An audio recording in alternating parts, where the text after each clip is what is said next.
I'm about 2/3 of the way through and I still don't really know what this band sounds like. They're throwing a lot at me. What's up, guys? Welcome back to Lone University. KHTDR. I don't know if that's an acronym, but it's a song from the band's second studio album, The Great Awake, released in 2007. Our Patreon community voted this track in second place last month. Shout out to AACC and Jeremy Zybart over there for requesting this one. And my interest is very piqued. Seeing a 7-minute, 9-second punk rock track, usually they're 1 minute, 9 seconds. So curious to see what that's about. But without further ado, here's my first time hearing the Flatliners with KHTDR.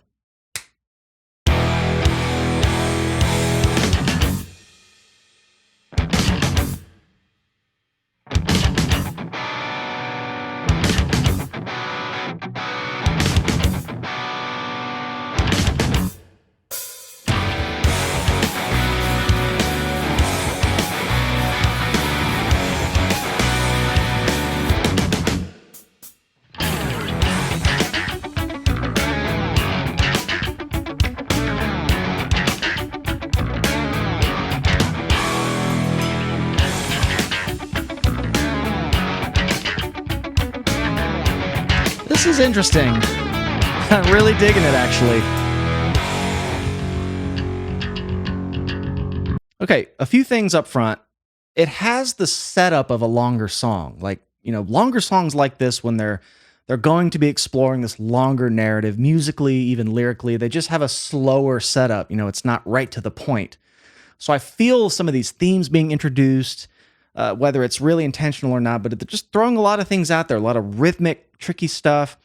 And I haven't heard a bass tone like this in a long time in the punk rock realm. This is more of that, it almost has that Warwick tone.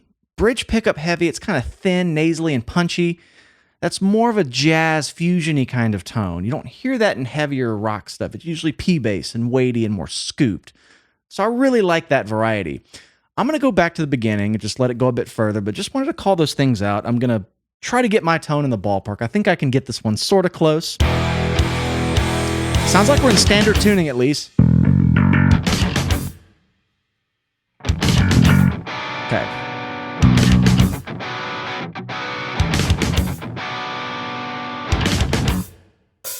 It's very dynamic, but very heavy.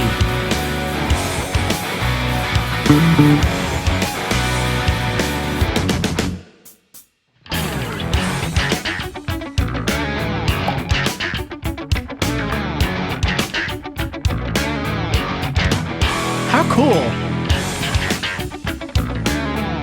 Yeah, it's like Ryan Martini Mudvayne kind of tone. It's got that, I'm rolling all the way to my bridge pickup here. Versus neck pickup, it's totally different. Roll to the bridge pickup, you get that thinner, nasally sort of. So, you don't hear this a lot.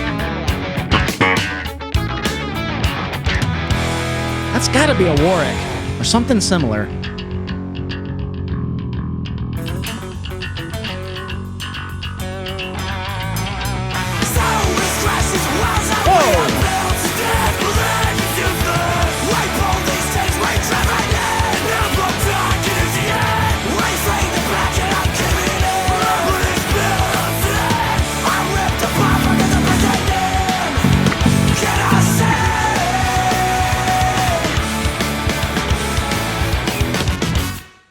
Horns? What?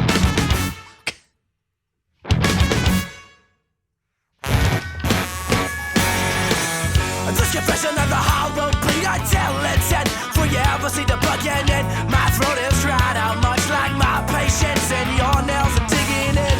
As my ribcage cracks, I exhale this dying breath, and I see your face. And I see that perfect smile fade. These bones I keep in my closet came made from the skin that is clinging to me. Not sure rifle, but the best is in everything. man. Seems obsolete. I'm feeling grounded with this weight that is breathing down my neck. I'm paralyzed with no confirmation. The whole arrangement here is very unique. That bass, when you have a bass tone like that, you kind of lose the bottom end even when it's just bass. And it's not a bad thing. It's a stylistic thing. If you, a lot of the music I recorded, Scale the Summit, Touch Fusion, I went for that more nasally, punchy tone. I played Warwick basses for a very long time. I like that sound. I think it makes more room for the wolfiness of the kick drum and maybe the low end of the guitars. Sometimes thinning out your bass tone is a really good thing for heavy music because a lot of low end in bass just fights with everything else. Because when it goes to this broken down bass section, I hear a lot of definition, but it doesn't have that fat bottom end that might make the section sound big. It keeps it dynamic and thinner. I mean, it's very much a stylistic choice there. And the bass is just moving. It's kind of running the scales, but keeping it 3-4 note groupings and these little melodic elements. Down here in F sharp minor, it's kind of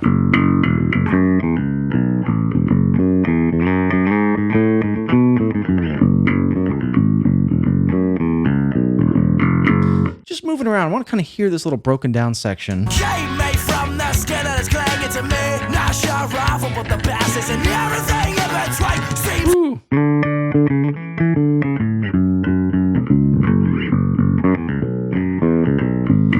Let me back that up a bit. A lot going on already. Okay. I keep in my closet. Came made from the skin and it's clanging to me. Not sure rifle, but the bastards and everything in between seems obsolete. I'm feeling grounded with this weight that is moving up and down. Guitar has a whole nother little melody.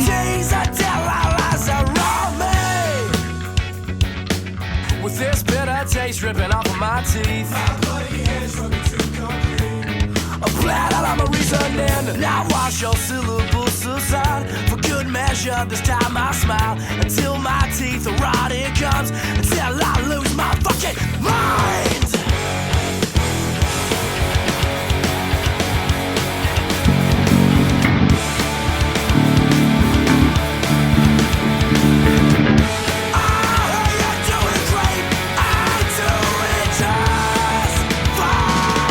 Those octaves in the guitars. Really giving it that more regal, epic sound as the drums pick up. I feel the intensity picking up. And I'm just really enamored with some of these bass parts. I don't know why I keep coming back to Mudvayne, because this is something Ryan Martini would really play. Even in a more dynamic section, just keeping it 16th with that bridge pickup kind of sound.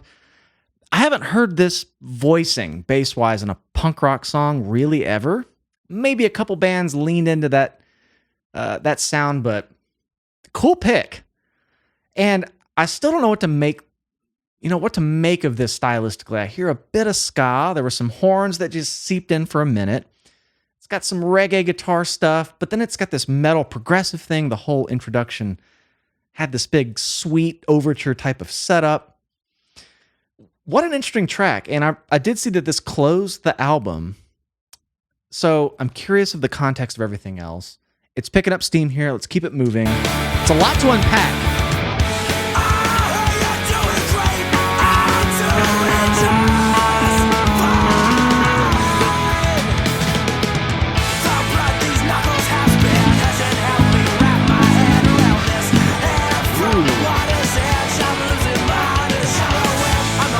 Chromatic.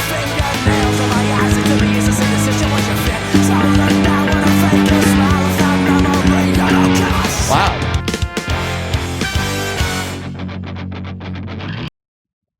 Jarring move there, but I hear bands do this a lot. Going down chromatically around the 1A flat 7. So they're borrowing the 7th from A minor because we're in A major. So this is a classic, what you call modal interchange. Basically, I'm borrowing a diatonic chord from the sister scale. So we're in A major. You know, you have all the notes in there. So if I just make it minor, A minor's at a different key. So now I'm pulling a chord from that. And it has a sense of like a belonging because it shares a lot of the same notes. But when you walk it in and sneak it in chromatically like that, it has a different color. So walking down chromatically. Went back up, did it again. Then they went to the flat major 6. And then back to the F sharp minor. So all this half step stuff was jarring but still smooth at the same time.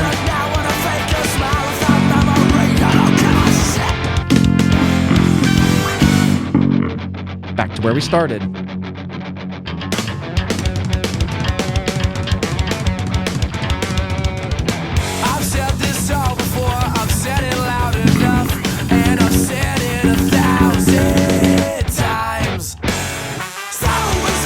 the horns.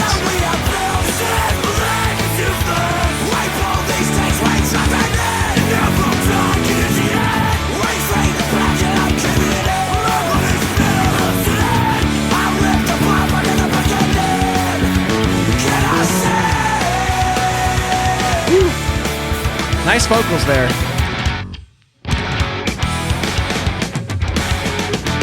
My veins are hollowed out and a drop like a bomb you never even saw coming. These last days and this black and hard. So here we are with the reggae feel again. Oh man, I don't think I've heard bass part go down to the low B there.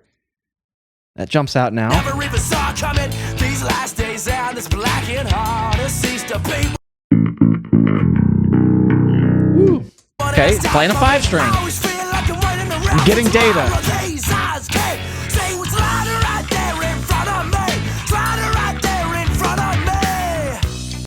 Yeah, the way the bass and the vocals are kind of in unison here is very cool and very impactful.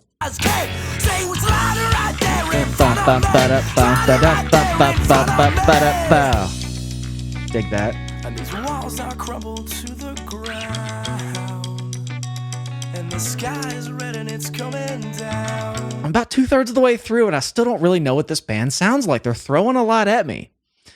And I have to say, that's very cool and really keeps me on my toes with this stuff. I will never come down. I will never come down. We smash the walls that we have built. This time I am let it go. This time I am let it go. We pull these stakes we driven in. But this time I am let it go. Fade the black out to our room. Okay. We smash these walls that we have built. This time I am let it go. This time I am let it go. We pull these stakes we driven in. It's a strange progression. Hear how jarring that sounds? They're taking a page out of the book from earlier. We're on the 1 now, the major 1, going up to the 3 chord, which is minor. Then we're going back to that flat major 7, which is the 7th chord in A minor. So we're borrowing once again from A minor. Because in A major, it's G sharp, going down and flat that 7. Then we're going back in key to the D, which is the 4 chord, and back to the 1. And it just has that colorful, unique sound. You know, you can just kind of hear it. Bit of that jarring. I like it.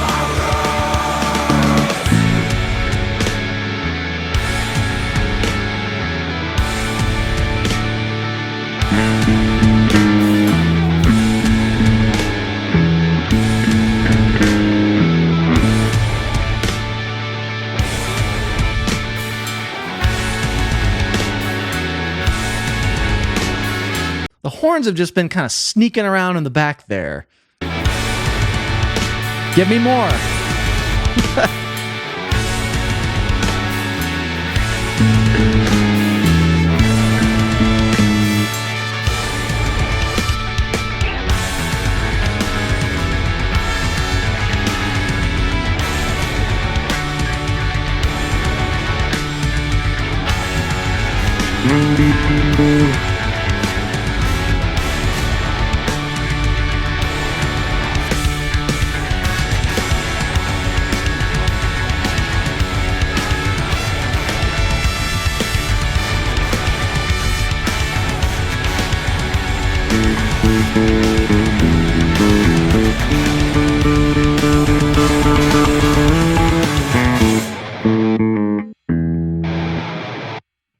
There's no guessing in this one.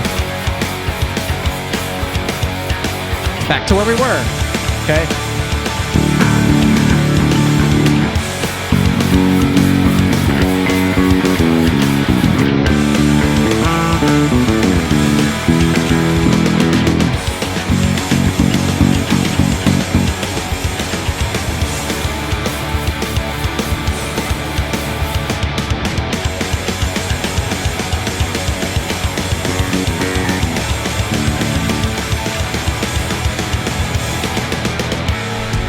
Just hanging on for dear life.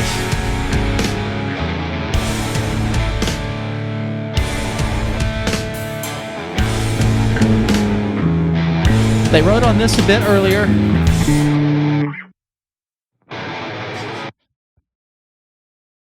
Okay.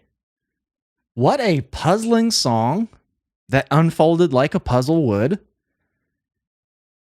You know, the only other song I've heard from the punk world that kind of reminds me of this is Theme Fiasco from MXPX. I liked that expose of just different themes and feels that just sort of rolled out one after another. It almost had that through composed style. Through composed meaning, think of like the song's a one-way street. Nothing comes back around. It's just new theme, new theme, new theme. And this wasn't through composed. It came back to certain themes and keys and feels. But there was enough of a detour stylistically happening every minute or so that kept this one really fun and interesting. I listened to a 7-minute song by this band, and I just don't know what home base is for them stylistically. Again, I heard a lot of elements I liked. This was a cool track. I dig the proggy quirkiness of it. And knowing that this closes that album, I'm just so curious to hear where the rest of it falls in that equation. The Flatliners, KHTDR. Again, I don't know if that's an acronym. You got to let me know what that means or what the song title means. I appreciate you guys over on Patreon for recommending this one. Come over there and hang out with us. If you want to throw your name in the hat to request your favorite song or band, that's the best way to support the channel, patreon.com/LowenUniversity. We're having a blast over there.